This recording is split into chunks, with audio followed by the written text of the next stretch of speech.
Excellency, County Commissioner, all protocols observed. I want just to say one thing. Nimekuja, nimeenda, nimerudi. My brother is still working. Those who know his age, he's just celebrated 95 years. How many people here would work at that age? And my brother, if he was here, he would first talk of our first Mashujaa, who is never remembered. Thomas Joseph. Why is he not remembered? Thomas Joseph Mboya. Thomas Joseph Mboya was his younger brother at school. Geza Geza. Do you know Thomas? Thank you. The other thing he would have said is, when the Luos go to Ramogi, where do the Subas go? Do you Subas know where you would go? Mumanyira Murgia, now Anyolowagia Ramogi, Mwingra Muramogi. Chairman, Ugura Misi, I went to school with your brother, Odago.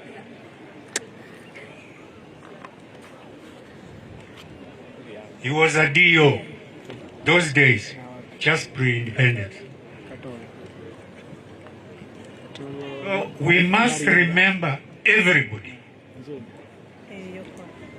What killed the Suba?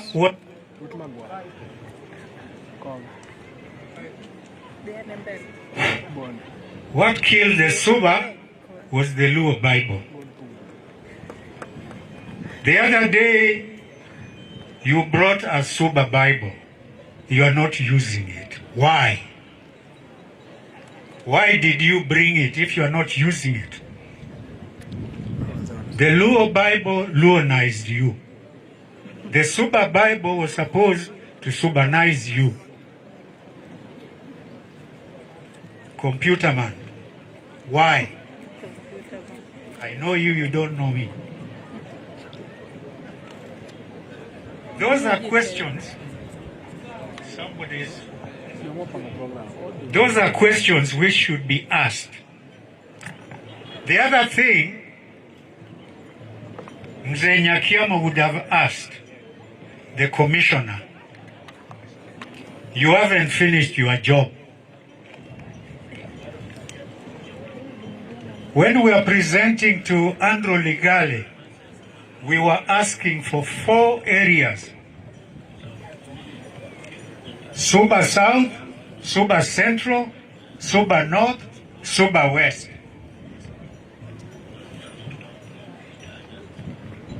Umewacha mtoto moja bado analia.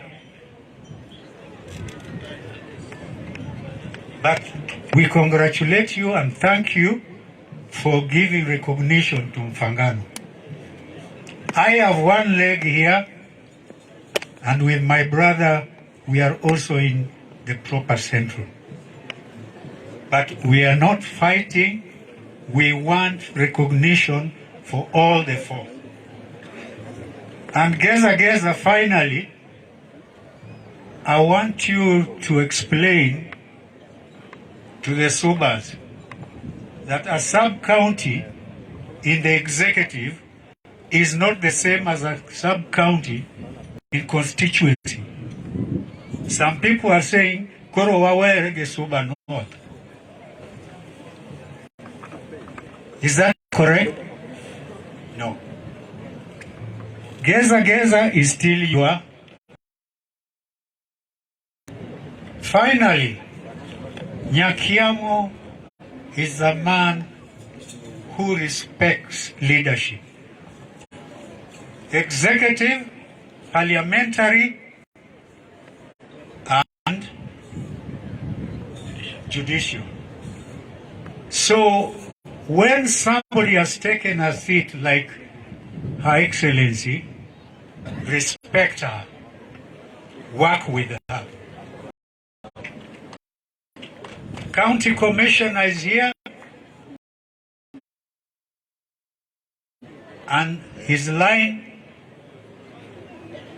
respect him and respect his line of. That's what Nyakiamo would have said.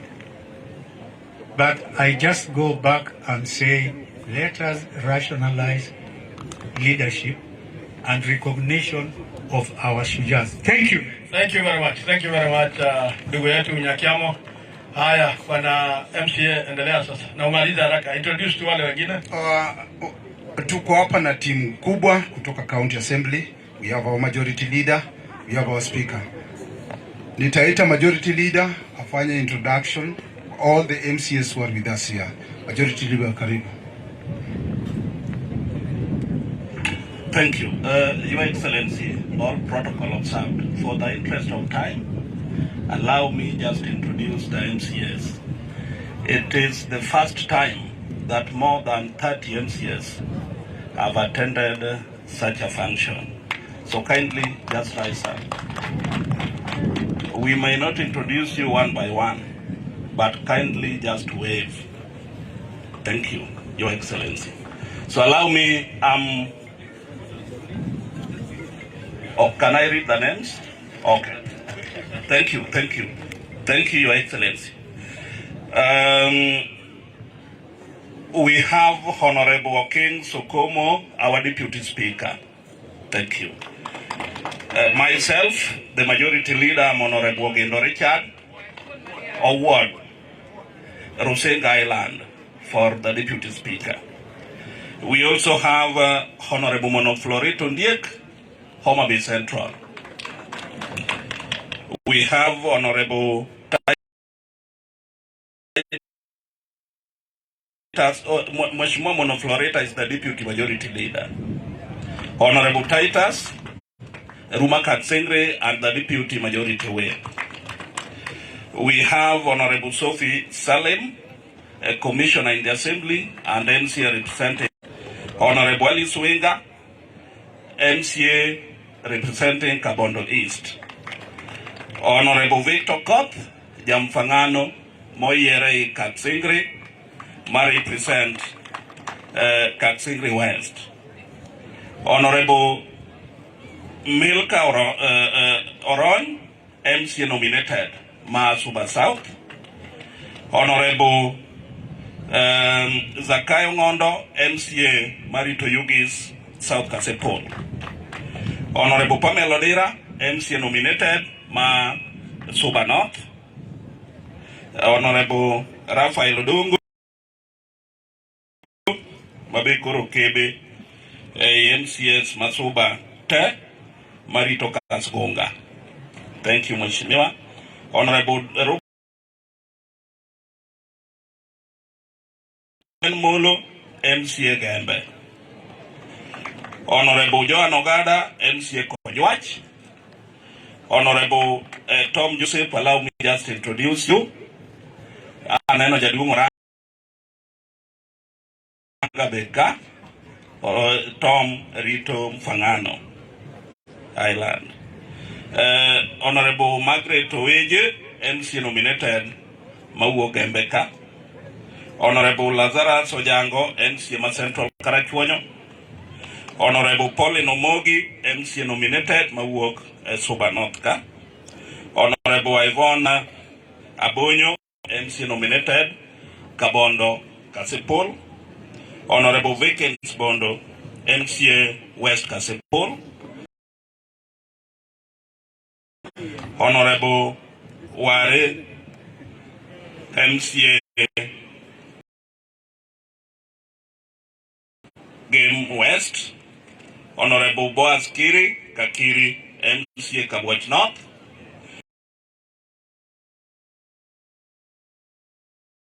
Honorable Eric Kowere, nominated MCA, represent interest for youth. Also work. Okay. Honorable Caroline Odundo, MCA Magwase North. Mheshimiwa Sharon. Fuanega fua kamasa. Odo aembo ja fangano. Odo one of one. Thank you. Honorable Nyakometa Peter, MCA Kabondo West. Honorable Hamilton, MCA Kagan, Jakoweno. Lastly, Honorable Homa Florence, MCA nominated Mawok Ndewa. Your Excellency, allow me welcome the Speaker who will speak on our behalf. Thank you.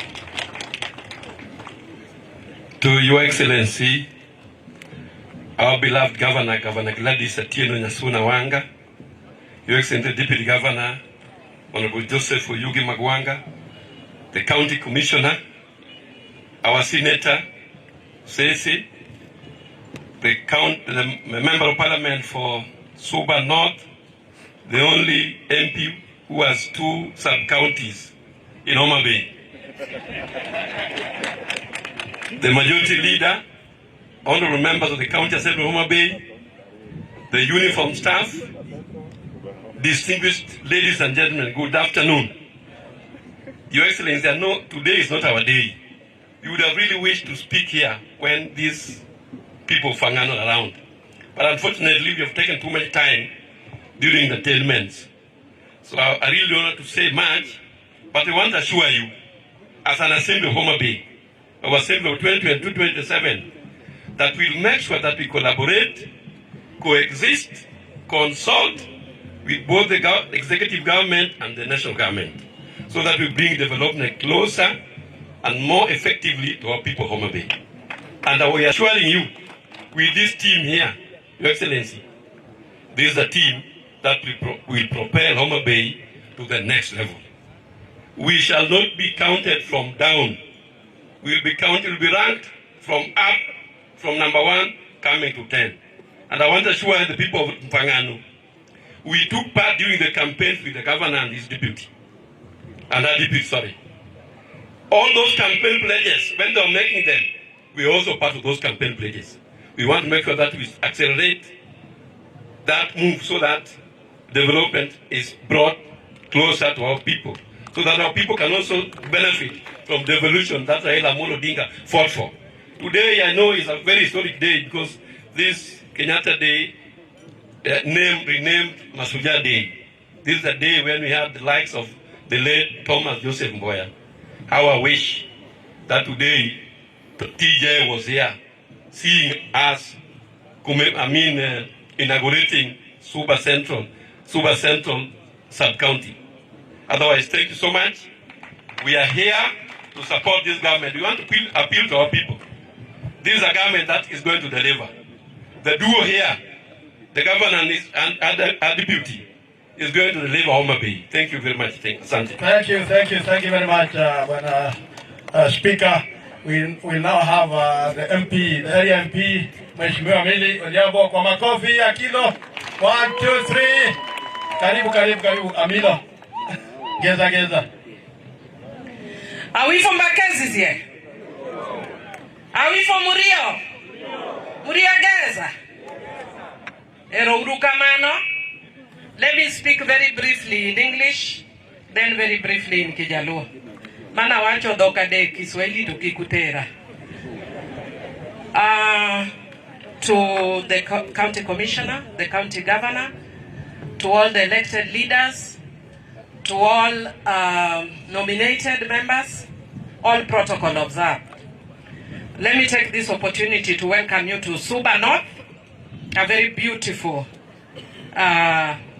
constituency. I don't want to say sub-county, because now we are 2 sub-counties.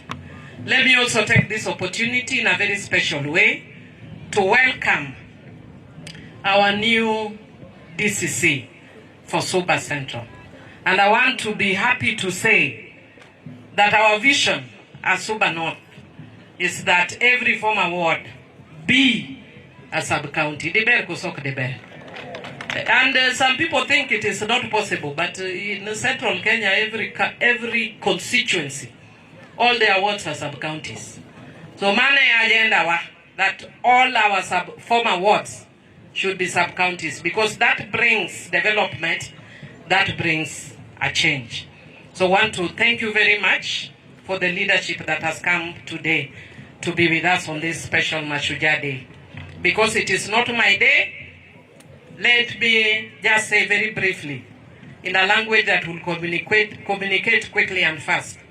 Jothurwa, receive apologies from Honorable Bensouda, the women representative for Homa Bay County. She has actually sent a representative here. She had other commitments. She is not able to attend. The representative, Chungachungefua, where is she? Thank you. That's the representative she sent. She was not able to come here personally. Yenauru, Jothurwa monda wachne, nikechokelo dio chieng mara, adwa mananyiso program na. Kokden Mashujaa Day, ando kabiro kawuono nikech poda ywak kae ada okche ka piwa ngado ke. Gima ywago to bunge, okunge koso kunge. To anan kaka Nyaradwen, wer moro nyisa ni wuoth podo dong marom nade. To piny biro manango, bro manaru. Omiya wer kange ni piny biro manaru. Nadwa na biro badai, but because kora biro sani, adioro joga bo biro ahead. Kaka tiyo pile. Every time I start my work, wawuothe school ka school, institution ka institution moma korekoda, kiwinjo ka anabiro personally. Kata ka oro joga, to in gi kwayo, yie mondi chop kanyo keke yuag badai. Gima jo pinyo nyiso wa emwatimo. Wadhi kao maoni magu for 5 years. Yie uru mondu chopi kuwinjo ni jogo bire school. Wawinyore koso kwa winjore.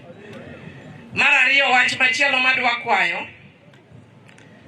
We are inaugurating, this one I can say in English, the DCC on this Mashujaa Day, because this is a special day.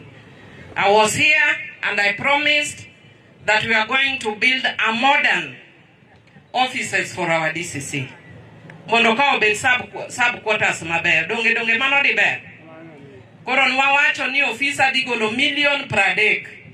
Kidwa neno nwagero machal nade, dine mbita bath kamigere court manyien.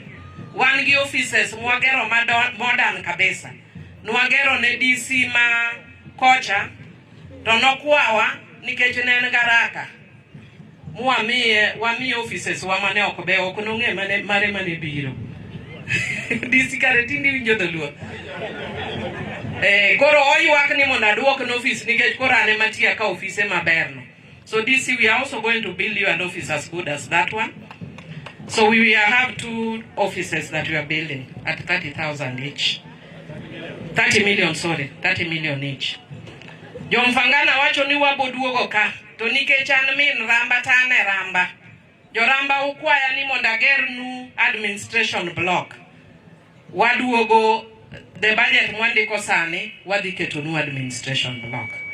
Donge dawe managi kanyo katieko kawacho ni, agone erokamano ya wuotu Mfangano ginyi Mfangano, especially ma Nairobi, jo MDF, tich musetiyo maber.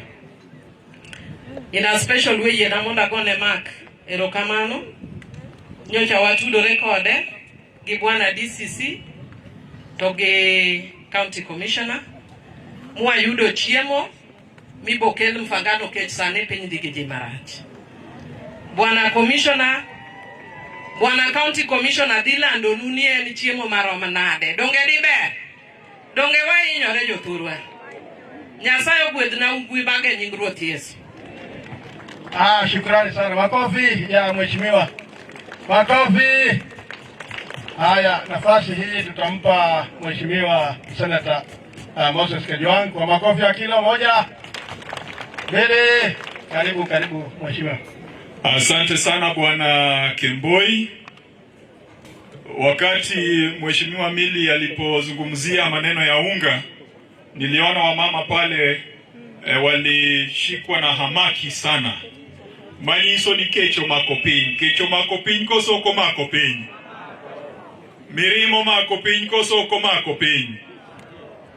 Bwana County Commissioner, Mheshimiwa Governor, kwa vile leo tuko katika hafla ya kitaifa, mtaniruhusu nizungumze kwa Kiswahili kidogo, Kiingereza kidogo, alafu kwa Kijaluo zaidi. Nikianza, leo ni siku ya Mashujaa. Na nimeona watoto wa shule wakitutumbuiza na wamefanya performances kwa lugha tofauti tofauti, na niliona kama sio wengi walitutumbuiza kwa lugha ya Kisuba. Ningependa niwakumbushe wenzangu kwamba lugha na mila ni vitu za thamani kabisa katika jamii. Kwa hivyo mashujaa wangu leo, hii siku ya mashujaa, ni wale wazee na wale viongozi wetu ambao walitafsiri Biblia kutoka lugha ya Kiingereza wakaiweka kwa lugha ya Suba. Mimi mwenyewe wakati tulienda Wakula kufanya mchango kwa shule ambayo tulikuwa tumeitwa na Sila Jakakimba, mzee Odiemba alinipa Biblia kwa lugha ya Suba, inaitwa Endagano Mpya. Hao ndio mashujaa wangu leo, kwa sababu ametuletea Biblia kwa lugha ambayo tunaweza kuelewa. Mashujaa wangu leo ni wale wanaharakati. Kuna vijana kama Abasuba wa Lamu, kuna wazee ambao wamepigania lugha ya Suba iwe katika curriculum ya mashule. Lugha inafunzwa shuleni. Kwa hivyo tutawaunga mkono, tuone kwamba lugha ya Suba pia inafunzwa kwa curriculum ya shule. Hao wanaharakati ndio mashujaa wangu leo. Mashujaa wangu leo ni wale vijana na wale watangazaji ambao kila siku hapa Mfangano wanatangazwa kwa lugha ya Kisuba. Kuna radio inaitwa EK ambayo inatufunza lugha ya Suba. Shujaa wangu leo ama mashujaa wangu leo ni hao viongozi wenu wa Mfangano Development Forum ambao kila wakati wametukumbusha yale ambayo yanafaa yatekelezwe kwa njia ya maendeleo hapa Mfangano Island. Na ndio maana juzi nikiwa katika jumba la Seneti niliwakilisha petition. Hiyo petition haikuwa yangu kama Senator Moses Kajwang'. Hiyo petition ilikuwa ya wakaazi wa Mfangano, wakaazi wa Takawiri, Remba, Ringiti na Rusinga Island. Mliomba kwamba bunge la Seneti lihakikishe kwamba ile milioni 300 ambayo iliwekwa kwa budget wakati Gladys Wanga alikuwa mwenyekiti wa kamati ya finance, hiyo milioni 300 isiwe kati ya zile pesa ambazo President Ruto anasema zinafaa zikatwe kwa budget. Mlisikia rais akisema lazima tupunguze budget with 300 billion. Jukumu letu mimi na Millie Odhiambo na wale wabunge wengine ni kuhakikisha kwamba hiyo 300 billion will not include the 300 million that was allocated for a ferry for the people of the islands of Lake Victoria. Kiswahili ndo chano rumogi kanyu akiani kora chuko manawiye gikisungu matini on a bed page. I think I want to finalize by congratulating Governor Gladys Wanga. When we walked around, health was a major concern in Mfangano Island. And when I walked with Gladys Wanga, most of you told me, Nyakwamba, Nyakwamaloa, Sajni Ngoto, 10 years of devolution, the people of Mfangano have not enjoyed the benefits of devolution. When we went to Sena, the hospital was very bad. When we went to Ugina, Korgikoi, the hospital was very bad. When we went to Soklo, Korgisikwea, the hospital was very bad. Even Yokia, Korgongonga, they don't have basic facilities in those hospitals. Governor Wanga, I want to congratulate you for keeping your promise and bringing equipment to Sena. And I want to urge you to spread these goodies to the rest of the health facilities on the island, from Ugina to Yokia, Wakula, Soklo, so that all these areas of Mfangano can be covered. There is one thing that really touched my heart when we went to Soklo one day. Somebody died, and that person had to be put on a boat to be taken to Kirindo. It is very difficult for the people of the island to deal with death. I don't know what your feelings are, yawajo fangano. Lakini wach moro ni kangato for island kachiri gogoli tero mana Kirindo kocha. Ata neno ka en garama mamalo, makunyalo yie, to governor nyalo keto mochari moro bede island ka, mondo wawe tero Kirindo. Kera neno ka pamo nyiso ni wiye kosudagi. Ingeni bilo gesa inyalo paro kane wadwa keto mochari Kirindo jokaskunga nothir nuro dongo makoro bet ka ne gitamore ni ok idwar mochari ni kama ji goye wiye kor gwenge sani Kirindo konyogi kabisa omiyo kata una kwayo ni mondo iwa pachu kuyie ni gavana oketnu gino mondo garamo dog piny. Atieko kawacho ni ya ne en odiochieng' mar nyasi nikech warwako sub county manyien. Akaw thuolo ni marwako Hassan Hemed makoro sekel kaka jalno mabiro rito waka. Bwana DCC, I want you as part of your priority. The Equalization Fund was established to make sure that development is spread across all corners of this country. Mfangano Island is a beneficiary of the Equalization Fund. Soklo, the hospital in Soklo, the water projects in Soklo have been allocated some money in the Equalization Fund. And when a county commissioner, you know, the structure of the Equalization Fund, you are at the center of it with the MP and with their DCCs. Please act with urgency to ensure that the money that was allocated for Mfangano on the Equalization Fund comes to Mfangano to help the people of Mfangano. Yodala wawacho kosoka wacho. Donkora wegi kanyo, monda duok ne Kemboi mosiepani, Kemboi kano chako tich, Mashujaa imare mokwongo ne watimo kode waondo. Nakelo ne ji mang'eny, lakini kawuono jo Fangano, ubiro karombu. Mad Nyasaye gwedhu, kendo Mad Nyasaye med gero Fangano. Erokamano. Thank you very much, Mheshimiwa. Mheshimiwa alisahau jambo kidogo, Mheshimiwa Mili, dakika moja tu kabla hatujamwalika County Commissioner. Sorry, the DCC, the new DCC had requested for some furniture and have been in the office. We did some renovation and they've not been done well. I have seen. So we are going to, because it will take a while to build, maybe a year or two. So we are going to do some renovation, further renovation in the office so that it's a bit habitable. But also, we don't have money now. We have just gotten it. But we are going to make arrangements to give you not all the furniture you've requested, but some of the furniture that you have requested, at least for you to start. Jodhurwa wacho manana dike lokombe mundo disio yude kamubede kocha kodongeri be. To gi ot nwa loso nwa timo renovation to na neno koko time maber. Koro wadi lose mana mundo bed maber matin mundo jal kar disio kare sisi. Ae mogik mana biro nene wabiro kagi teacher leadership masubano. Chungura chunga mondo fua jatendgi actually en oa Mfangano ka. En mana no dak ogino bet chien Salomo lambo nya Mfangano to motelo ne mine benyake ukake mbaka urwako kosoko urwako. Bera inya angima. Haya, basi tutayarishe makofi tumwalike County Commissioner ili aweze kusoma hotuba. Kwa makofi ya kilo moja. Bili. Karibu funga. Thank you very much. Asante sana DCC. Mgeni wetu wa heshima siku ya leo,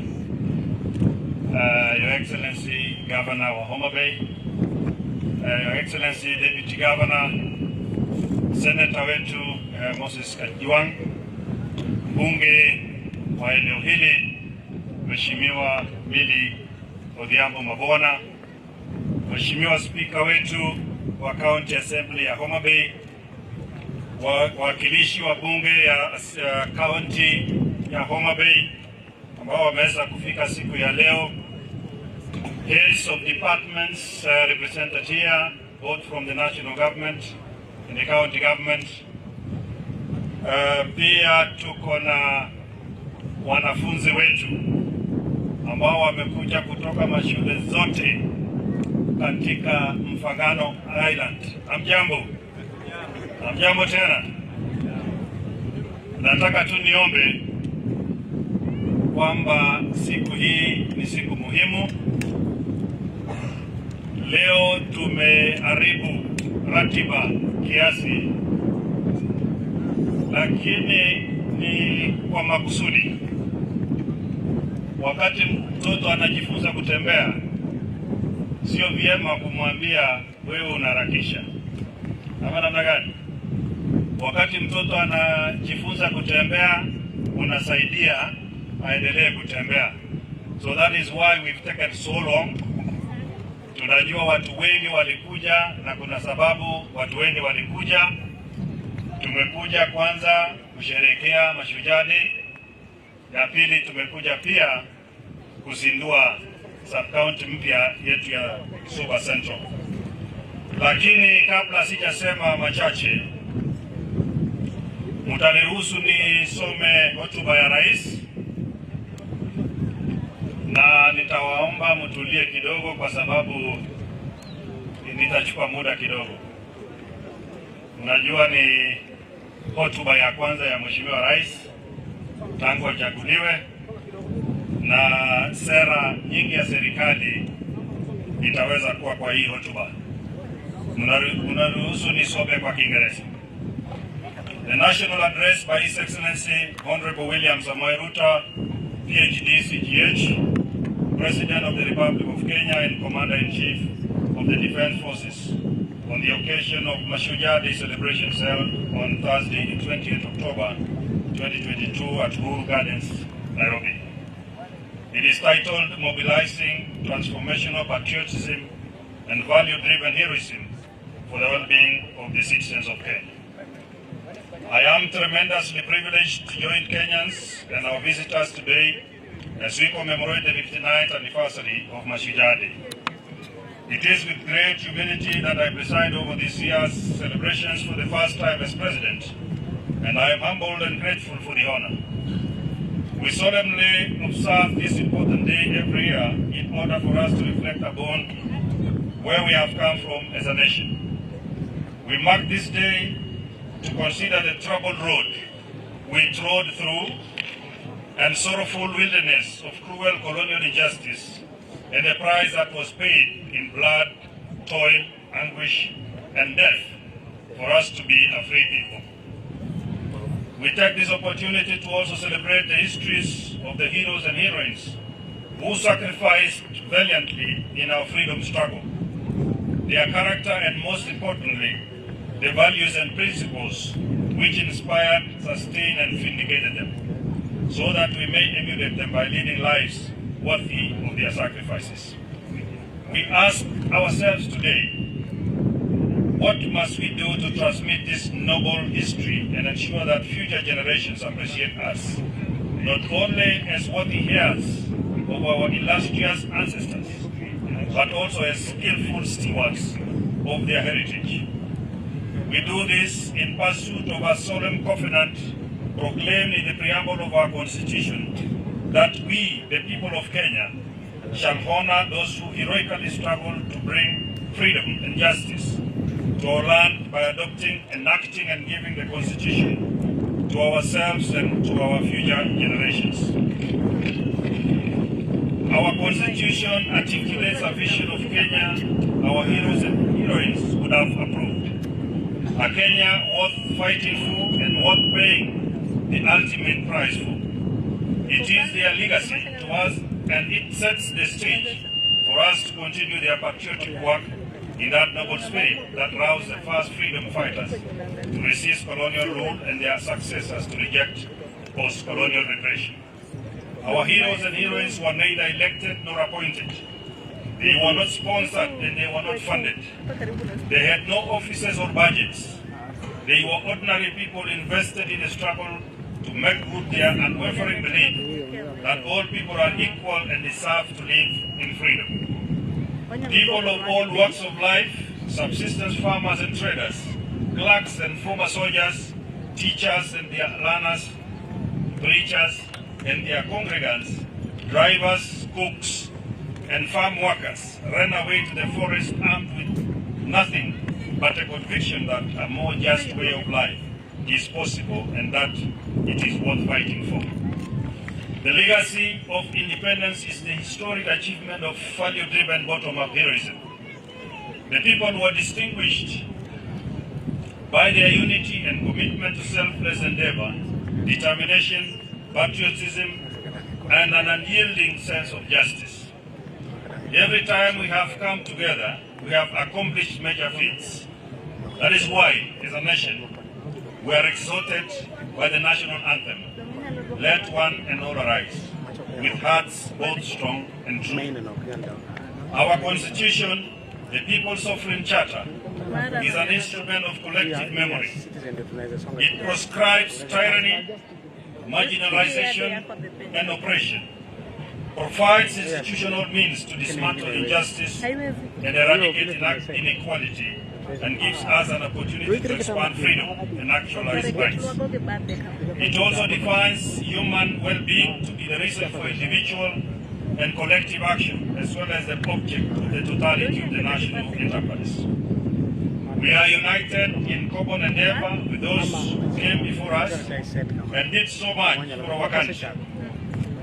We may define ourselves as a nation proudly standing on the foundation of the Constitution, united in pursuit of the well-being of every citizen. The principal reason for promulgating our Constitution then was to inscribe the values which animated our history of accomplishment and to project them in a manner that resonates across generations. The national values and principles of governance set out in Article 10 form the soul of its dispensation. They define the parameters of patriotism, exemplary service, selfless sacrifice, and profile us in terms of who we are and who we ought to be, individually and as a nation. We can and we must employ these values as beacons for identifying people whose contributions honor the memory of our heroes and heroines and bring glory to our nation. It is time to direct our focus on the work that each one of us does to understand how we contribute to our individual well-being as well as that of our communities and nation. In this understanding, we must take into account that individuals make up communities and the greater national family, and that Kenya's stature and splendor is always greater than the sum total of our individual efforts or community endeavor. Similarly, our national capacity determines the extent of opportunities all Kenyans have to pursue and attain their aspirations. What I am saying is that regardless of the type and scale of our pursuits, every contribution matters. And regardless of our walk of life, our work matters, our intentions matter, and our thoughts matter because we matter. I congratulate every citizen for their part in ensuring that the last election was peaceful. I know of attempts at division, disunity, confusion, and even some who did everything in their power to entice and pressure our people to engage in criminal activities. But I also know that despite a competitive campaign period characterized by intense rivalry, Kenyans resolved in unison to remain peaceful, united, and compassionate. We set a new standard for ourselves: issue-based campaigns, transparent elections, and a peaceful outcome. I salute all Kenyans who set out every day, everywhere, doing ordinary things in inspired and extraordinary ways to fend for themselves and their families, thereby keeping the country going. I commend those whose work involves service to others. I celebrate those who volunteer and give, expecting nothing in return, yet serve selflessly. From the farmers who feed our nation, to the drivers who connect all parts of the country by conveying people and goods, educators who impart knowledge to our infants in kindergartens, children in schools, and youth in tertiary institutions, medical staff in wards, in the field and training institutions, workers in quarries and construction sites, artisans in their small sheds and in large workshops, traders on the side streets in rural and urban markets, all the way to the Nairobi Securities Exchange, professionals who give their best in every sector of national endeavor, and our men and women in uniform, whose bravery and commitment continue to set the gold standard for sterling devotion to our flag. This nation salutes your service and celebrates your contribution. These are real acts of heroism. Because of the contributions of Kenyans everywhere, our country continues to make strides towards socio-economic transformation, shared prosperity, and enhanced well-being for our people. In the Eastern Horn of Africa regions, the larger African continent, and globally, this nation expresses our values with greater clarity, and the state projects our aspirations more emphatically. It is now time to lay the foundation for our future. Agriculture, as the lead sector to the economic transformation of our country, is the place to start, owing to its potential for high and quick returns on investment. But the situation in the country is wanting, and we have a severe food shortage as a result of a prolonged drought in Kenya. In the larger Horn of Africa region, the worst in nearly half a century, with 3 years of failed rain. Coupled with this are the extremely high global fertilizer prices. Our government's initial intervention to mitigate the challenges has been to step up food supply in northern Kenya and other regions and ensure better coordination between government and development partners. We thank our partners for their input that has gone a long way in relieving the dire situation. World fertilizer prices have more than doubled in the past 2 years since COVID-19. The prices were passed on to farmers. The cost skyrocketed to more than Kenya shillings 7,000 for a 50 kilogram bag. This had a huge impact on productivity of farmers last year. For example, maize production suffered a deficit of more than 10 million bags. Our government's first intervention to address the fertilizer challenge and make it available to counties and regions that planned in the short rain season was to import 1.5 million 50 kilogram bags and distribute them at a lower price cost of Kenya shillings 3,500. We have also made arrangements to make another 6 million bags of various types of fertilizer available for the long rain season. We have also asked county governments to work with us on last mile delivery all the way to the wards and centers close to the farmers. These, however, are short-term measures, and we have to take very bold steps to end the perpetual cycle of hunger and dependency on rain-fed agriculture. We must eradicate hunger in our country in the shortest time possible. To do this, we have the following plans. A, we have to increase agriculture productivity. We will support all farmers to access quality inputs such as seeds, fertilizer, and pesticides, among others. We will also ensure that our farmers have access to extension services in order to improve farming skills. In the short term, we will continue with the fertilizer import program. But in the medium term, the government plans to have fertilizer manufactured locally. B, on seeds, our government will work with local research institutions and both the public and private sectors to scale up seed multiplication for all crops. C, however, irrigation is the ultimate solution in guaranteeing food security. In 2017, the government set out to build 57 dams to harness water for irrigation and domestic use. Many did not even start, while the few that did are incomplete. The huge capital outlay required for dam construction in the context of competing budgetary priorities poses a huge challenge to this program. D, to address this challenge, we have resolved to seek investments through public-private partnerships and thus be able to build as many dams as possible. The government will then enter into water purchase agreements with the developers. Consequently, it would be possible to irrigate 3 million acres of already identified irrigable land. In the next 3 years, the government plans to double the land under irrigation to 1.4 million acres. Of these, 200,000 acres will be under rice irrigation and 500,000 under other food crops. Rice production in Bunyala, the Tana Delta, Rohole in Garissa, Mwea and Ahero will take priority. Our dairy farmers struggle with the high cost of feed and challenges of storage, preservation of milk and accessing the market.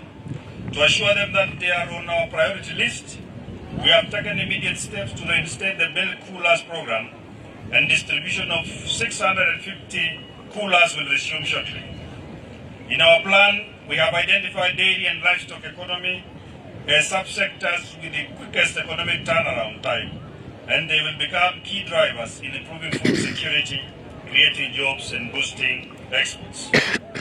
In housing, in our plan, we have committed to close the housing gap, which stands at 2 million units. Our target is to increase the supply fourfold from 50,000 to 200,000 per year. Already 2,592 units have been completed, 40,452 are under construction, and over 500,000 units that require financial backstopping and funding for bulk infrastructure are in the pipeline. I am happy to report today that the interest in the housing sector has been immense, and that many private investors, including pension funds, have submitted proposals on the housing projects they would like to invest in. We will work together on these projects to facilitate their investment. It is clear from engagements with investors that government needs to evolve from being a mere enabler to becoming a sponsor of projects.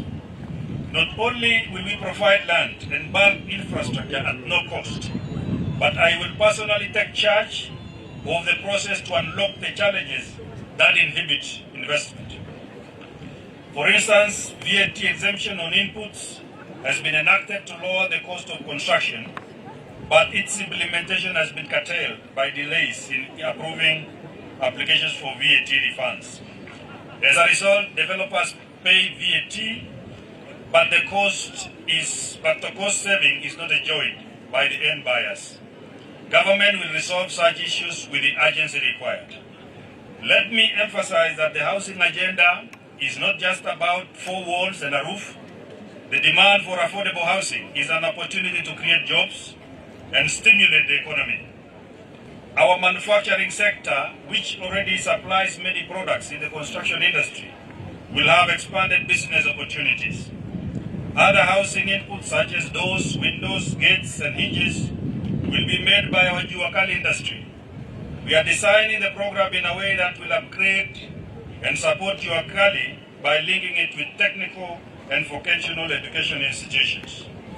In the end, we expect enterprises that build housing products to emerge or expand, creating jobs and wealth for hustlers.